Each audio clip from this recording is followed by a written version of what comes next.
फिर नेतन्याहू को धमकी दी। ईरानी सेना के सुप्रीम लीडर के सलाहकार मेजर जनरल रहीम सफवी ने कहा है कि हमें नेतन्याहू की मीटिंग की जगह पता है। आपको बता दें कि ईरान के प्राइम टारगेट हैं इजराइल के पीएम बेंजामिन नेतन्याहू।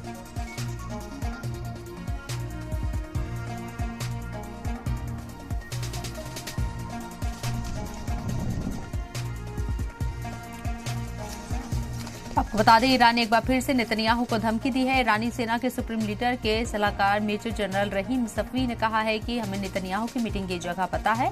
आपको ये भी बता दें कि ईरान के प्राइम टारगेट हैं इजराइल के पीएम बेंजामिन नेतन्याहू। इससे पहले भी कल दावा किया गया था कि बेंजामिन नेतन्याहू के दफ्तर के ऊपर अटैक किया गया है मिसाइल ड्रोन से और निशाना बनाया गया। और अब ईरान खुद इस बात को वाज़ेह कर रहा है कि उनके प्राइम टारगेट इजराइल के पीएम बेंजामिन नेतन्याहू है।